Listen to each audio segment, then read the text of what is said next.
আসসালামু আলাইকুম, আমন্ত্রণ বাংলা ভিশন সংবাদে। আপনাদের সঙ্গে থাকছি সেলিনা তাওহিদ। শুরুতেই জানিয়ে দিব বিআরবি কেবল সংবাদ শিরোনাম। টঙ্গীর তুরাগ তীরে চলছে সাদপন্থীদের বিশ্ব ইজতেমা, হঠাৎ বৃষ্টিতে দুর্ভোগ, আখেরি মোনাজাত মঙ্গলবার। বড় অনেক রাজনৈতিক দলের উপজেলা নির্বাচনে অংশ না নেওয়া হতাশাজনক বলেছেন সিইসি। বিএনপি নেতাকর্মীদের এই নির্বাচনে অংশগ্রহণের ব্যাপারে হুঁশিয়ারি রিজভীর। চট্টগ্রামের চাকতাইয়ে বস্তিতে আগুন, নারী শিশু সহ 9 জনের মৃত্যু, জমির মালিকানা নিয়ে দ্বন্দ্বের জের, বলেছেন ক্ষতিগ্রস্তরা, তদন্ত কমিটি গঠন। রাজনৈতিক ছত্রছায়া আর বিচারহীনতার সংস্কৃতির কারণে বেশিরভাগ সময় পার পেয়ে যাচ্ছে ধর্ষকরা, অভিমত মানবাধিকার কর্মী ও আইনজীবীদের। দেখছিলেন বিআরবি কেবল সংবাদ শিরোনাম, এবারে বিস্তারিত। টঙ্গী তুরাগ তীরে চলছে মাওলানা সাদ অনুসারীদের দুদিনের বিশ্ব ইজতেমা। ফজরের পর শুরু হওয়া আম বয়ানে ইসলামের মর্মবাণী অন্তরে ধারণ করে জীবন পরিচালনার দিক নির্দেশনা দেওয়া হয়। এদিকে ভোরে হঠাৎ বৃষ্টিতে দুর্ভোগে পড়েন মুসল্লিরা। আখেরি মোনাজাত হবে মঙ্গলবার। 4 দিনের ইজতেমার প্রথম দুদিন শরিক হন মাওলানা জুবায়ের অনুসারীরা। শনিবার আখিরি মোনাজাতের মধ্য দিয়ে শেষ হয় তাদের ইজতেমা। এরপরই মাঠের নিয়ন্ত্রণ পান মাওলানা সাদ অনুসারীরা। রবিবার ভোরে আমবয়ান করেন শীর্ষ মুরব্বী ভারতের ইকবাল হাফিজ। বাংলায় তর্জমা করেন কাকরাইল মসজিদের মাওলানা আব্দুল্লাহ। এই ইজতেমা সারা পৃথিবীর প্রত্যেক দেশে যাতে হয় এবং এই ইজতেমা যাতে সফল হয়, ইজতেমা থেকে যাতে আরো লোক বেশি পরিমাণে দিনের কাজে বাইরে হতে পারে, আমরা এর সফল কামনা করি। এখান থেকে জামাত নিয়ে সমস্ত বিশ্বে ছড়িয়ে পড়বে, এটাই বিশ্ব ইজতেমার মূল উদ্দেশ্য, মূল মাকসাদ। আল্লাহর সান্নিধ্য আর পাপ মোচনের আশায় দেশের বিভিন্ন জেলার পাশাপাশি বিদেশি মেহমানরাও এসেছেন টঙ্গীর তুরাগ তীরে। সকালে হঠাৎ বৃষ্টি দুর্ভোগে ফেলে মুসল্লিদের। প্রতিকূল আবহাওয়ার মধ্যে আমরা নিস্তাপনিত অবস্থান করতেছিলাম আর সকলে আমল করতেছিল, জিকির করতেছিল তরিকায় যাওয়ার জন্য এবং এই কাজের উপর ওঠার জন্য। বলে এই মেহনতের শেখানোর একটা উত্তম মিলন কেন্দ্র। ফজর নামাজ বাদ আমবয়ানের মধ্য দিয়ে শুরু হয়েছে 54তম বিশ্ব ইজতেমার দ্বিতীয় পর্বের কার্যক্রম। আখিরি মোনাজাতের পর এখান থেকেই ইসলাম ও কালেমার দাওয়াত নিয়ে বিশ্বব্যাপী ছড়িয়ে পড়বেন মুসল্লিরা। মুহিবুল্লাহ মুহিব, বাংলা ভিশন, টঙ্গী, গাজীপুর। সংযুক্ত আরব আমিরাতে ইন্টারন্যাশনাল ডিফেন্স এক্সিবিশনের উদ্বোধনী অনুষ্ঠানে যোগ দিয়েছেন প্রধানমন্ত্রী শেখ হাসিনা। স্থানীয় সময় সকাল 8টায় আবুধাবি ন্যাশনাল এক্সিবিশন সেন্টার আয়োজিত এই এক্সিবিশনে যোগ দেন শেখ হাসিনা। এ সময় আরব আমিরাতে প্রতিরক্ষা বাহিনীর সদস্যরা সম্মান জানান প্রধানমন্ত্রীকে। ইন্টারন্যাশনাল ডিফেন্স এক্সিবিশনের উদ্বোধনী অনুষ্ঠানে সংযুক্ত আরব আমিরাত সরকারের প্রতিনিধিদের পাশাপাশি উপস্থিত ছিলেন বিভিন্ন দেশের প্রতিনিধিগণ। এর আগে 3 দিনের জার্মান সফর শেষে ভোরে সংযুক্ত আরব আমিরাতে পৌঁছেছেন প্রধানমন্ত্রী শেখ হাসিনা। এ সময় সংযুক্ত আরব আমিরাতে নিযুক্ত বাংলাদেশের রাষ্ট্রদূত মোহাম্মদ ইমরান বিমানবন্দরে প্রধানমন্ত্রীকে স্বাগত জানান। আবুধাবি সফরে সে দেশের যুবরাজ শেখ মোহাম্মদ বিন জায়েদ বিন সুলতান আল নাহিয়ানের সঙ্গে সাক্ষাৎ এবং সংযুক্ত আরব আমিরাতের প্রধানমন্ত্রী ও দুবাই আমিরাতের শাসক শেখ মোহাম্মদ বিন রশিদ আল মখতুমের সঙ্গে দ্বিপক্ষীয় বৈঠকে অংশ নিতে পারেন প্রধানমন্ত্রী শেখ হাসিনা। সফর শেষে 20 ফেব্রুয়ারি প্রধানমন্ত্রী দেশে ফেরার কথা রয়েছে। বড় অনেক রাজনৈতিক দলের উপজেলা নির্বাচনে অংশ না নেওয়া কমিশনের জন্য হতাশাজনক বলেছেন প্রধান নির্বাচন commissioner K M Nurul Huda. Agargaon নির্বাচন প্রশিক্ষক ইনস্টিটিউটে উপজেলা নির্বাচনে দায়িত্বপ্রাপ্ত কর্মকর্তাদের প্রশিক্ষকদের প্রশিক্ষণ উদ্বোধন করে একথা বলেন তিনি। তারপরও উপজেলা নির্বাচন প্রতিযোগিতামূলক হবে আশা করছেন সিইসি। তিনি বলেন, স্থানীয় নির্বাচনে রাজনৈতিক দলের পাশাপাশি অরাজনৈতিক অনেক যোগ্য ব্যক্তি থাকেন যারা নির্বাচনে প্রতিদ্বন্দ্বিতা করেন। আইন কানুনের ভিত্তিতে নিরপেক্ষভাবে নির্বাচন পরিচালনায় কর্মকর্তাদের তাগিদ দেন সিইসি। প্রার্থীর এজেন্টদের নিরাপত্তা নিশ্চিতে সজাগ থাকতেও কর্মকর্তাদের নির্দেশ দেন তিনি। উপজেলা নির্বাচন সুষ্ঠু, সুন্দর ও শান্তিপূর্ণ হবে আশা করেন সিইসি। এদিকে সংসদে সংরক্ষিত নারী আসনে 49 জন প্রার্থীকে রবিবার বিনা প্রতিদ্বন্দ্বিতায় চূড়ান্তভাবে নির্বাচিত ঘোষণা করেছে নির্বাচন কমিশন। অনেকগুলো বড় বড় রাজনৈতিক দল এতে অংশগ্রহণ করবে না, এটা আমাদের জন্য অবশ্যই এটা হতাশাব্যঞ্জক খবর। আমরা সবসময় চেয়েছি যে নির্বাচন প্রতিযোগিতামূলক হবে, নির্বাচন অংশগ্রহণমূলক হবে এবং সকল দল নির্বাচনে অংশগ্রহণ করবে। কিন্তু তবুও আমি বিশ্বাস করি যে নির্বাচন প্রতিযোগিতামূলক হবে, সার্বিকভাবে অংশগ্রহণমূলক না হলেও। কারণ এই স্থানীয় সরকার নির্বাচনে দলের মধ্যে অথবা বাইরে অনেক যোগ্য লোক থাকেন যারা নির্বাচনে প্রতিযোগিতা করেন, তারা আপনাদের হাতে তুলে দেবেন তাদের। গণতন্ত্র দূরের কথা, পৃথিবীর কোনো সংজ্ঞাই বর্তমান সরকার পড়ে না বলে মন্তব্য করেছেন বিএনপি স্থায়ী কমিটির সদস্য ডক্টর খন্দকার মোশাররফ হোসেন। জাতীয় প্রেস ক্লাবে এক সেমিনারে এই মন্তব্য করেন তিনি। এদিকে উপজেলা নির্বাচনে অংশগ্রহণকারী নেতাকর্মীদের হুঁশিয়ারি করে দিয়েছেন বিএনপির সিনিয়র যুগ্ম মহাসচিব রুহুল কবির রিজভী। ডক্টর মোশাররফ বলেন, আওয়ামী লীগ 30টির বেশি আসনে জিতবে না জেনে 29 ডিসেম্বর রাতে ভোট ডাকাতি করে ক্ষমতা এসেছে। দেশে একনায়কতন্ত্র কায়েমের মধ্য দিয়ে একজনের কথায় দেশ চলছে। বেগম খালেদা জিয়াকে বন্দী রেখে গণতন্ত্র প্রতিষ্ঠা সম্ভব নয় মন্তব্য করে তিনি বলেন, খালেদা জিয়াকে মুক্ত করতে বিএনপিকে শক্তিশালী করতে হবে। এই জন্য ভুল ত্রুটি বাদ দিয়ে জাতীয়তাবাদে বিশ্বাসী সবাইকে ঐক্যবদ্ধ হওয়ার আহ্বান জানান ডক্টর মোশাররফ। আগে আটক করে মাদক ব্যবসায়ীদের আত্মসমর্পণের নামে সরকার তামাশা করছে বলে অভিযোগ করেন বিএনপির এই নেতা। এদিকে পল্টনে দলের কেন্দ্রীয় কার্যালয়ের সংবাদ সম্মেলনে বিএনপির সিনিয়র যুগ্ম মহাসচিব রুহুল কবির রিজভী বলেন, বর্তমান নির্বাচন কমিশনের অধীনে মিডনাইট নির্বাচন হয়। আগামী উপজেলা নির্বাচন বিএনপির কোনো নেতাকর্মী অংশ নিলে তার বিরুদ্ধে সাংগঠনিক ব্যবস্থা নেওয়া হবে বলেও জানান রিজভী। সামগ্রিক সহাবস্থান সহ 7 দফা দাবি বাস্তবায়ন না হলে ডাকসু নির্বাচনে যাওয়া না যাওয়া নিশ্চিত করতে পারছে না জাতীয়তাবাদী ছাত্রদল। আর এটিকে নির্বাচনে পরাজয়ের শঙ্কায় সরে যাওয়ার কৌশল বলছে ছাত্রলীগ। এদিকে সবাইকে নিয়ে নির্বাচন আয়োজন করতে চায় বলে জানিয়েছেন ঢাকা বিশ্ববিদ্যালয় প্রশাসন। ডাকসু নির্বাচনকে ঘিরে সরগরম ঢাকা বিশ্ববিদ্যালয় ক্যাম্পাস। মধুর ক্যান্টিনে উৎসবমুখর পরিবেশ। প্রায় সব ছাত্র সংগঠনের নেতাকর্মীদের সরব উপস্থিতিতে নির্বাচনী হাওয়ায় নতুন মাত্রা। তবে বিশ্ববিদ্যালয় ও হলে হলে সহাবস্থান, একাডেমিক ভবনে ভোট কেন্দ্র করা সহ 7 দফা দাবির পূর্ণ বাস্তবায়ন চান বিএনপির ছাত্র সংগঠন, ছাত্রদল নেতারা। ডাকসু নির্বাচনকে হালাল করার জন্য যদি সহাবস্থান কার্যকর করা বা সহাবস্থানের এই নাটক মঞ্চস্থ করা হয়, এটা বিশ্ববিদ্যালয়ের সামগ্রিক পরিবেশ, বিশ্ববিদ্যালয়ের সামগ্রিক যে গণতান্ত্রিক রাজনৈতিক চেতনা, সেই চেতনার সাথে তামাশা করা হবে। তবে ছাত্রলীগ নেতারা ছাত্রদলের এই বক্তব্যকে বলছেন অপকৌশল। আমরা ছাত্রদল যে কথাগুলো বলছে, কারণ তারা এটা নিশ্চিত যে তারা প্যানেল দিয়ে তারা বিজয়ী হতে পারবে না। তাদের সাধারণ শিক্ষার্থীদের সাথে তাদের সম্পৃক্ততা নেই। তারা নিজেরা, তারা ঢাকা বিশ্ববিদ্যালয়ের যে সভাপতি সাধারণ সম্পাদক আছে, কেন্দ্রীয় কমিটিতে সভাপতি সাধারণ সম্পাদক আছে, তাদের বয়স 40-এর কোঠায়। তারা নির্বাচন করতে পারবে না এবং তাদের ছাত্রত্ব নেই। তো তারা এই জন্য বিষয়গুলো গড়িমসি করতেছে। এদিকে বিশ্ববিদ্যালয়ের দখলদারিত্ব ও হলগুলোতে গেস্টরুমের নামে টর্চার সেল চলছে বলে অভিযোগ বাম ছাত্র সংগঠনের নেতাদের। এসবের বিরুদ্ধে প্রশাসনের কার্যকর পদক্ষেপ দাবি তাদের। আজকে পর্যন্ত আমাদের আলটিমেটাম দেওয়া ছিল, আমরা দেখছি প্রশাসন আমাদের দাবি নিয়ে কোনো বক্তব্য দেন নেই। ফলে আগামী দিনের যে আমরা কর্মসূচি দিয়েছিলাম 18 তারিখ ঘেরাও কর্মসূচি, আগামী দিনে আমাদের ঘেরাও কর্মসূচি বহাল থাকবে। আগামীকাল আমাদের ঘেরাও কর্মসূচি বহাল থাকবে। আমরা 12টায় মধুর ক্যান্টিন থেকে আমাদের কর্মসূচি শুরু করব। অন্যদিকে ডাকসু নির্বাচনের ব্যাপারে আন্তরিকতার দাবি করেছে বিশ্ববিদ্যালয় প্রশাসন। নানা চড়াই উতরাইয়ের পর ডাকসু নির্বাচনের যে জট খুলেছে তা যেন কোনো অজুহাতে বন্ধ না হয়, সেই আহ্বান তাদের। নির্বাচনে আসা না আসা এই বিষয়ে আমাদের কারোর কোনো বক্তব্য থাকা নাই, আমাদের এটা নিয়ে আমাদের কোনো চিন্তা নেই। আমরা তো কাউকে আসার জন্য বাধা দিচ্ছি না। আমরা বলেছি যে সকল ক্রিয়াশীল ছাত্র সংগঠন নির্বাচনে অংশগ্রহণ করবে। 4 দফা দাবিতে রবিবার মধুর ক্যান্টিনে সংবাদ সম্মেলন করেছে মুক্তিযোদ্ধার সন্তান ও প্রজন্ম সমন্বয় পরিষদ। মিজানুর রহমান সবুজ, বাংলা ভিশন, ঢাকা। বাজেট বরাদ্দ পাওয়া একাদশ সংসদ নির্বাচন শেষ হওয়ার পরপরই উপজেলা নির্বাচনের জন্য কমিশনের কর্মকর্তাদের আবারও ট্রেনিং দেওয়া হচ্ছে বলে জানিয়েছেন সচিব হেলাল উদ্দিন আহমেদ।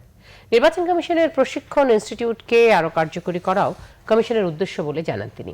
তবে বিশিষ্টজনদের মতে একই কর্মকর্তাদের এত অল্প সময়ের ব্যবধানে ট্রেনিং দেওয়া অর্থের অপচয়।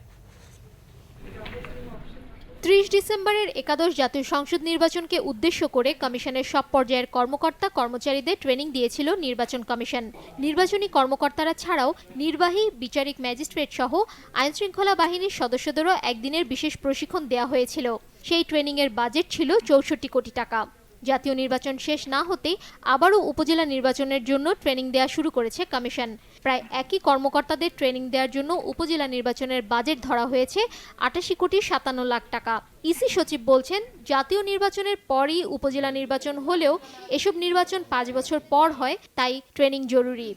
উপজেলা, জেলা পরিষদের প্রত্যেকের আইন আলাদা আলাদা এবং ম্যানুয়ালে কিন্তু বলে দেওয়া আছে প্রত্যেকটি নির্বাচনের পূর্বেই নির্বাচন সম্পৃক্ত যারা কর্মকর্তা আছে তাদেরকে ব্রিফিংয়ের আয়োজন করা। আগে ব্রিফিংগুলো হলো মাঠ পর্যায়ে হতো, এবার ব্রিফিংগুলো আমরা কেন্দ্রীয় পর্যায়ে আনতেছি, যেহেতু আমাদের নিজস্ব একটা প্রশিক্ষণ ইনস্টিটিউট আছে। আগে এই ধরনের কোনো ইনস্টিটিউট আমাদের ছিল না। আগে এত বাজেট আমরা পেতাম না, এখন সরকার থেকে ভালো আমরা বাজেট পাচ্ছি প্রশিক্ষণের বিষয়ে। তো সুতরাং এই প্রশিক্ষণ বাজেট যেহেতু আমাদের বরাদ্দ থাকে সরকারের পক্ষ থেকে, ওই বাজেটগুলো দিয়েই আমরা প্রশিক্ষণটা বা ব্রিফিংটা আয়োজন করে থাকি। সুশাসনের জন্য নাগরিক সুজন সম্পাদক বদিউল আলম মজুমদার মনে করেন, জাতীয় নির্বাচনের আগে এত ট্রেনিং দেয়া হলেও নির্বাচনে তার কোনো প্রতিফলন দেখা যায়নি। কমিশনের দায়বদ্ধতা না থাকায় যা কিছু করে পার পাচ্ছে বলে মনে করেন তিনি। একই ব্যক্তিদেরকে এই কয়েক মাসের ব্যবধানে একই ধরনের প্রশিক্ষণ দেওয়ার কোনো যৌক্তিকতা আমি দেখি না। তো এবং এটা অর্থের অপচয় এবং এটা দায়বদ্ধতাহীনতা। যেসব অভিযোগ আছে যে যাদেরকে প্রশিক্ষণ দেওয়া হয়েছে তারা প্রশিক্ষণের ফলে কিংবা প্রশিক্ষণ কিংবা অন্য কোনো কারণে তারা তো মানুষের ভোটাধিকার নিশ্চিত করার পক্ষে তারা কাজ করে নাই। আর তাছাড়াও আমাদের তেমন তো আইন কারণে তেমন পরিবর্তন হয় নাই, তাই এ নিয়েও তো খুব একটা প্রশিক্ষণ দেওয়ার প্রয়োজনটা আছে বলে মনে হয় না।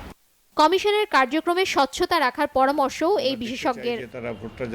শারমিন ইব্রাহিম, বাংলা ভিশন, ঢাকা। দুর্ঘটনা নিয়ন্ত্রণ এবং পরিবহন খাতে শৃঙ্খলা ফিরিয়ে আনতে সাবেক মন্ত্রী শাহজাহান খানের নেতৃত্বে 15 সদস্যের কমিটি গঠন করেছে সরকার। রাজধানী নবনির্মিত বিআরটিএ ভবনে সড়ক নিরাপত্তা কাউন্সিলের সভা শেষে এই তথ্য জানান সড়ক পরিবহন ও সেতু মন্ত্রী ওবায়দুল কাদের। বাংলাদেশ সড়ক পরিবহন শ্রমিক ফেডারেশনের সভাপতি হিসেবে শাহজাহান খানকে এই দায়িত্ব দেওয়া হয়েছে। ওবায়দুল কাদের জানান, 14 কর্মদিবসের মধ্যে সড়কে শৃঙ্খলা ফিরিয়ে আনতে কি করা যায় এ নিয়ে সুপারিশ ও রিপোর্ট দেবে কমিটি। এছাড়া সড়ক নিরাপত্তা আইন বাস্তবায়নে 3 সদস্যের একটি আলাদা কমিটিও করা হয়েছে। স্বরাষ্ট্রমন্ত্রী আসাদুজ্জামান খান, আইনমন্ত্রী অ্যাডভোকেট আনিসুল হক ও রেলপথ মন্ত্রী নুরুল ইসলাম সুজন এই কমিটিতে রয়েছেন। ওবায়দুল কাদের বলেন, সড়কে শৃঙ্খলা ফিরে আসবে, এখনই হতাশ হলে চলবে না। উন্নয়নে অর্জনে কোথায় চলে গেছে সেই দেশ রাস্তায় পরিবহনে শৃঙ্খলা আমরা পিছিয়ে থাকবো এমন নয়। হয়তো আমরা এই মুহূর্তে কিছুটা সমস্যা আছি। আমার বিশ্বাস আমরা সকলের সমন্বিত চেষ্টায় সংকটও আমরা কাটিয়ে উঠতে পারব। চট্টগ্রাম নগরীর চাকতাইয়ের ভেড়া মার্কেট বস্তিতে অগ্নিকাণ্ডে নারী শিশু সহ 9 জনের মৃত্যু হয়েছে। পুড়ে গেছে প্রায় 200 ঘর। বস্তির মালিকানা নিয়ে দ্বন্দ্বকে আগুন লাগানোর কারণ হিসেবে মনে করছেন ক্ষতিগ্রস্তরা। অগ্নিকাণ্ডের কারণ অনুসন্ধানে অতিরিক্ত জেলা ম্যাজিস্ট্রেটের নেতৃত্বে 4 সদস্যের তদন্ত কমিটি গঠন করেছে জেলা প্রশাসন। রোববার ভোর রাত 3:30টায় চট্টগ্রাম নগরীর চাকতাই এলাকার ভেড়া মার্কেট বস্তিতে আগুন লাগে। খবর পেয়ে ফায়ার সার্ভিসের 10টি ইউনিট ঘটনাস্থলে পৌঁছে। এরই মধ্যে আগুন পুরো বস্তিতে ছড়িয়ে পড়ে। বস্তির পাশেই খাল থাকায় আগুন নেভানো সহজ হয়, তাই 1 ঘন্টার মধ্যে আগুন নিয়ন্ত্রণেও আসে। কিন্তু 200 ঘর পুড়ে ছাই। ধ্বংসস্তূপ থেকে উদ্ধার করা হয় 8 জনের মরদেহ। আগুনে পুড়ে নিহত হয়েছেন একই পরিবারের রহিমা, বাবু, নাজমা ও নার্গিস। এছাড়া আছেন হাসিনা, আয়শা, সোহাগ ও অজ্ঞাত একজন। আমার বেড়া দিশা ভাই আমার ধাক্কা মারছে। এই পুরুষ আগুন তো দুনিয়া লাগিয়েছে গা। চালো মালো দেখতে আসি আমি, তালা খুলতে তারপরে আমার বেড়ার গায়ের মধ্যে আগুন লেগেছে গা।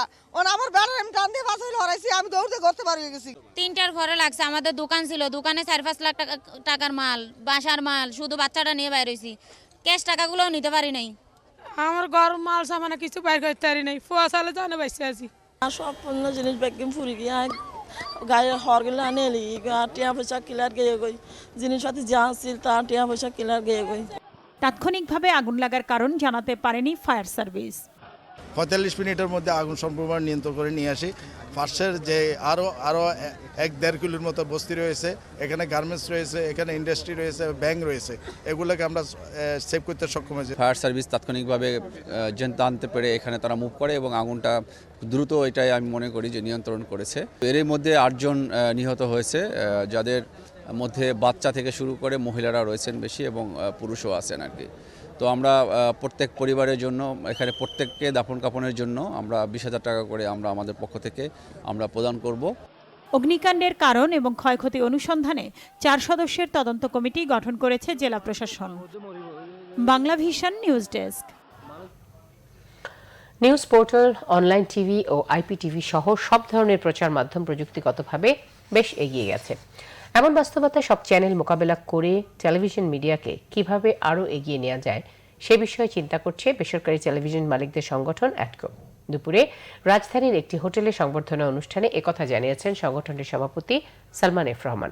অ্যাটকো সভাপতি ও বিশিষ্ট শিল্পপতি সালমান এফ রহমানকে প্রধানমন্ত্রী শেখ হাসিনার বেসরকারি শিল্প ও বিনিয়োগ বিষয়ক উপদেষ্টা করায় অ্যাটকো এই অনুষ্ঠানের আয়োজন করে। এতে বিভিন্ন টেলিভিশন চ্যানেলের পক্ষ থেকে প্রধানমন্ত্রী উপদেষ্টা সালমান এফ রহমানকে সংবর্ধনা দেওয়া হয়। অনুষ্ঠানে তিনি বলেন, সরকার বেসরকারি খাতের জন্য অনুকূল পরিবেশ তৈরির পাশাপাশি অর্থনৈতিক খাতকে বেসরকারি খাতের মাধ্যমে এগিয়ে নিতে কার্যকর ভূমিকা রাখছে। টেলিভিশন শিল্পে নানা চ্যালেঞ্জের কথা উল্লেখ করে তিনি বলেন, কারিগরি প্রযুক্তির মাধ্যমে এই শিল্পকে আরও এগিয়ে নেওয়া হবে। সংগঠনের সিনিয়র সহসভাপতি মোজাম্মেল বাবু এই সময় জানান, 21 মে থেকে দেশের সব বেসরকারি টেলিভিশন চ্যানেল বঙ্গবন্ধু 1 স্যাটেলাইটের মাধ্যমে সম্প্রচারে যাবে। এছাড়া আগামী 6 মাসের মধ্যে টিভি চ্যানেলগুলো পে চ্যানেলের মাধ্যমে সম্প্রচার করবে বলেও আশা করেন মোজাম্মেল বাবু। এটাকে এনফোর্স কিভাবে করা যাবে, বাস্তবায়ন করাটা প্রজ্ঞাপনটা চ্যালেঞ্জটা হচ্ছে অনলাইন টিভি, আইপিটিভি, তারপর যেভাবে প্রযুক্তিটা আপনার আগাইতেছে, এই চ্যালেঞ্জটা আমরা কিভাবে মোকাবিলা করব আপনারা এখন আমাদেরকে জানান, প্রস্তাবগুলি দেন। তখন আমরা তথ্য মন্ত্রণালয়ের সাথে আরও যারা সংশ্লিষ্ট মন্ত্রণালয় আছে তাদের সাথে কথা বলে তাদের সমস্যাগুলি কিভাবে আমরা সমাধান করতে পারি। আমরা অচিরেই একটা পে চ্যানেল হিসেবেও আমরা আবির্ভূত হতে চাই। 21শে মে একটা টাইমলাইন ঠিক করেছি যে আমরা সকলে একত্রিত হয়ে বঙ্গবন্ধু স্যাটেলাইটে মাইগ্রেট করতে চাই। সাভারে ভ্যালেন্টাইন্স ডে রাতে এক পোশাক শ্রমিককে গণধর্ষণের অভিযোগ উঠেছে। কথিত প্রেমিক ও তার বন্ধুরা এই অপকর্ম করেছে বলে জানিয়েছে পুলিশ। এই ঘটনায় সাভার মডেল থানায় মামলা হয়েছে। হেমায়েতপুরে নতুন পাড়া এলাকায় এই ঘটনা হয়। গণধর্ষণের শিকার ওই পোশাক শ্রমিকের ভাই জানান, কারখানার রাকিব নামে এক অপারেটরের সাথে তার বোনের পরিচয় হয়। এর সুযোগ নিয়ে 14 ফেব্রুয়ারি ভালোবাসা দিবসে রাকিব ও তার বন্ধুরা তার বোনকে ধর্ষণ করে। ঘটনা জানালে তাকে হত্যার হুমকিও দেওয়া হয়। অপরাধীদের গ্রেফতারের চেষ্টা চলছে বলে জানিয়েছে পুলিশ। রাজনৈতিক ছত্রছায়ার কারণে ধর্ষকরা বেশিরভাগ সময় পার পেয়ে যাচ্ছে বলে মনে করেন মানবাধিকার কর্মী ও আইনজীবীরা। ধর্ষণ শূন্যের কোঠায় নামানোর পথে বিচারহীনতার সংস্কৃতিকে বাধা হিসাবে উল্লেখ করে তারা বলছেন, প্রচলিত আইনেই অপরাধীদের দ্রুত বিচার সম্ভব।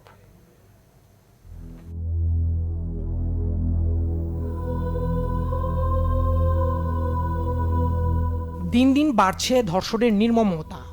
প্রায় প্রতিদিনই দেশের কোথাও না কোথাও ঘটছে নারী ধর্ষণের ঘটনা।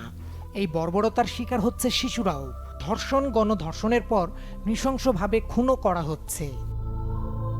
নিজের জন্মদাতা পিতা, শিক্ষক, নিকটাত্মীয় কেউ কেউ নিরাপদ নয় নারী শিশুদের কাছে। কর্মক্ষেত্রে, চলন্ত বাসে, এমনকি নিজের ঘরে পর্যন্ত নেই নিরাপত্তা। মানিকগঞ্জে সম্প্রতি পুলিশের ধর্ষণের ঘটনা নতুন করে ভাবিয়ে তুলেছে বিবেকবানদের। বাংলাদেশ মহিলা পরিষদের তথ্য বলছে, চলতি বছরের প্রথম 1 মাসে দেশের বিভিন্ন জায়গায় নারী নির্যাতনের রেকর্ড 298টি। এর মধ্যে ধর্ষণ 52টি আর গণধর্ষণ 22টি। ধর্ষণের পর হত্যার ঘটনা 5টি। উন্নয়নের পাশাপাশি মানবাধিকার তো নিশ্চিত করতে হবে। যেখানে মানুষ শান্তিতে ঘুমোতে না পাচ্ছে, একটা মেয়ে নিয়ে যেখানে শান্তিতে ঘুমোতে না পাচ্ছে, সেখানে আমার উন্নয়ন দিয়ে কী করবো? একটা রেপিস্টকে রাজনৈতিক ছত্রছায়া দিচ্ছে, এর চেয়ে দুঃখজনক আর কী হতে পারে? আমাদের রাজনৈতিকভাবে এই রেপকে বন্ধ করার জন্য একটা কমিটমেন্ট দরকার, পলিটিক্যাল কমিটমেন্ট, যে যতভাবে যেভাবে হোক রেপিস্টকে ধরতে হবে এবং এর বিচার করতে হবে। রক্ষক ভক্ষকের ভূমিকায় চলে গেলে সমাজের দুর্বলদের বিচার পাওয়ার সম্ভাবনা আরও কমে আসে। তা সামাজিক নিরাপত্তাকে ঝুঁকিতেই ফেলে বলে মনে করেন বিশ্লেষকরা। কেন একজন আইনশৃঙ্খলা রক্ষাকারী বাহিনী সদস্য হয়ে তারা দুজন ভাবলেন পার পেয়ে যেতে পারবেন, এই ধারণাটা তাদের মাথায় না থাকলে তারা কিন্তু এই ঘটনাগুলো ঘটাতো না। আমরা মিজান সাহেবের ঘটনাগুলো আমরা জানি, কিছুই কিন্তু করা যায়নি এখনো পর্যন্ত। মামলাগুলো শেষ করার ক্ষেত্রে দীর্ঘসূত্রিতা এবং মামলার ওভারঅল যে বিচার প্রক্রিয়া, সেটা আমরা আইনজীবী থেকে শুরু করে কোর্ট, দুটো জায়গার মধ্যে একটা বড় রকমের বৈসাদৃশ্য কাজ করে, যেটার কারণে কিন্তু এই ধর্ষণের মামলাগুলো নিয়ে আলোচনার ক্ষেত্রেও আমরা বিভিন্ন ধরনের ভুলভ্রান্তি করে থাকি। মাদকের মতো ধর্ষণের বিরুদ্ধেও সরকারের কঠোর ভূমিকা চান মানবাধিকার কর্মী ও আইনজীবীরা। দীপন দেওয়ান, বাংলাভিশন, ঢাকা। নিচ্ছে সিবিসি টাইল সংবাদ বিরতি। শুধু আইন দিয়ে দুর্নীতি দমন সম্ভব নয় বলেছেন আইনমন্ত্রী। দুর্নীতি কমাতে পদ্ধতিগত পরিবর্তনের সুপারিশ দুদক চেয়ারম্যানের। ব্রাহ্মণবাড়িয়ার মোরাইলে পারিবারিক কবরস্থানে মা বাবার কবরের পাশে চিরনিদ্রায় শায়িত হলেন কবি আল মাহমুদ।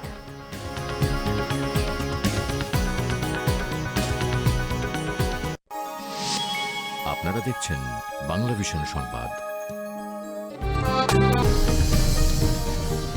দেখছিলেন বাংলাভিশন সংবাদ।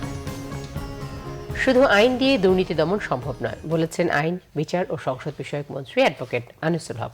সকালে জাতীয় প্রেস ক্লাবে আলোচনায় আইনমন্ত্রী বলেন, যে কোনো মূল্যে দুর্নীতি প্রতিরোধে সরকার বদ্ধপরিকর। দুর্নীতি বন্ধে সরকারি বেসরকারি কর্মকাণ্ডে তথ্য প্রযুক্তির ব্যবহার বাড়ানোর উপর জোর দেন তিনি। দুর্নীতির ধরন ব্যাখ্যা করে আইনমন্ত্রী বলেন, কে দুর্নীতি করছে সেটা বড় বিষয়। এতিমদের 2.5 কোটি টাকা আত্মসাতের দায়ে সাবেক প্রধানমন্ত্রী বেগম খালেদা জিয়ার বিচারের মধ্য দিয়ে প্রমাণ হয়েছে দেশের প্রধান ব্যক্তিও আইনের ঊর্ধ্বে নন। এদিকে দুদক চেয়ারম্যান ইকবাল মাহমুদ বলেছেন, পদ্ধতিগত পরিবর্তন ছাড়া দুর্নীতি কমানো যাবে না। ব্যক্তি মানসিকতার পরিবর্তন না হলে সাফল্য আসবে না। রবিবার দুদক কার্যালয়ে দুর্নীতি দমন কমিশনের কৌশলপত্র 2019-এর ওপর কলেজ ও বিশ্ববিদ্যালয়ের ছাত্রছাত্রীদের সাথে মতবিনিময় সভায় দুদক চেয়ারম্যান বলেন, সব দুর্নীতির মূলে হচ্ছে লোভ। লোভের জিহ্বা কেটে দিতে চান তারা। দুর্নীতিবাজদের সতর্ক করে ইকবাল মাহমুদ বলেন, দুর্নীতি করে কারো পার পেয়ে যাওয়ার সুযোগ নেই।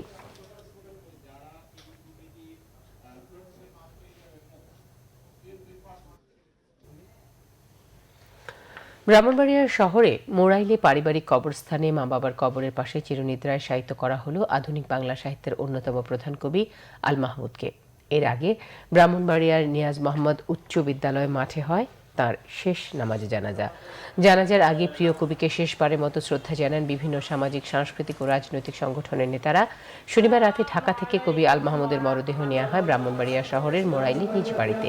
কবিকে শেষবারের মতো এক নজর দেখতে ভিড় করেন আর আত্মীয় স্বজন সহ সর্বস্তরের মানুষ। শুক্রবার রাতেই রাজধানীর একটি হাসপাতালে ইন্তেকাল করেন বাংলা একাডেমির পুরস্কার ও 21 পদক পাওয়া কবি আল মাহমুদ।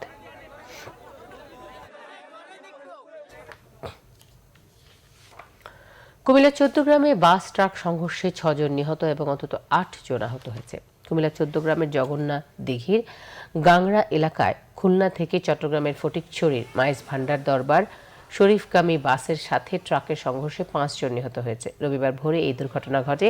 এ ব্যাপারে Chattogram highway police in charge Manjurul Haque জানান, আহতদের কুমিল্লা মেডিকেল কলেজ হাসপাতালে পাঠানো হয়েছে। এদিকে পঞ্চগড়ে ট্রাক চাপায় এক পথচারী এবং গাজীপুরের পোড়াবাড়ি এলাকায় কাভার্ড ভ্যান চাপায় এক শিশু নিহত হয়েছে। আবারও নিচ্ছে সিবিসি টাইল সংবাদ বিরতি।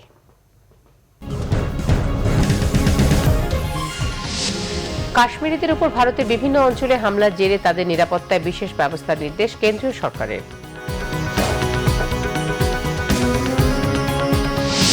ফ্রন্টলাইন ব্যাটসম্যানদের পাশাপাশি সিম বোলারদের ব্যর্থতা নিউজিল্যান্ডের বিপক্ষে ওয়ানডে সিরিজে হতাশার বড় কারণ মনে করছেন আশরাফুল।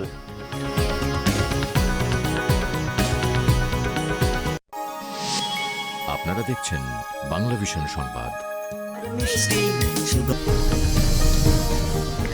আরও একবার আমন্ত্রণ বাংলাভিশন সংবাদে। এবারে আমিন জুয়েলার্স আন্তর্জাতিক সংবাদ।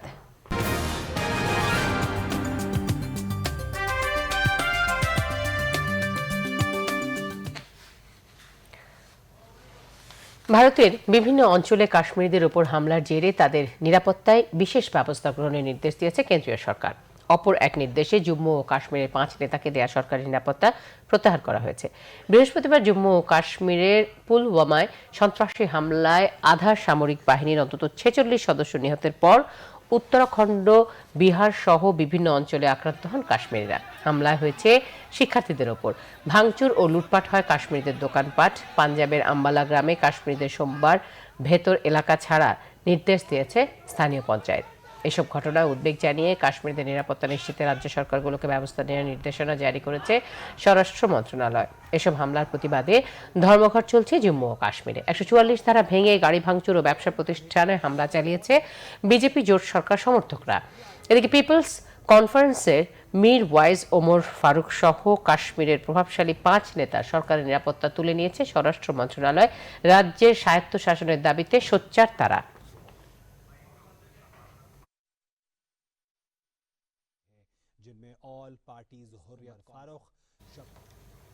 এবার ক্লেমন খেলার সংবাদ।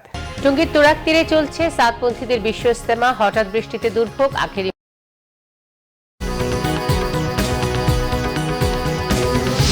বড় অনেক রাজনৈতিক দলের উপজেলা নির্বাচনে অংশ না নেওয়া হতাশাজনক বলেছেন সিএসি। বিএনপি নেতাকর্মীদের এই নির্বাচনে অংশগ্রহণের ব্যাপারে হুঁশিয়ারি রিজভীর। চট্টগ্রামের চাকতাইয়ে বস্তিতে আগুন, নারী শিশু সহ 9 জনের মৃত্যু। জমির মালিকানা নিয়ে দ্বন্দ্বের জের, বলেছেন ক্ষতিগ্রস্তরা। তদন্ত কমিটি গঠন। রাজনৈতিক ছত্রছায়া আর বিচারহীনতার সংস্কৃতির কারণে বেশিরভাগ সময় পার পেয়ে যাচ্ছে ধর্ষকরা, অভিমত মানবাধিকার কর্মী ও আইনজীবীদের।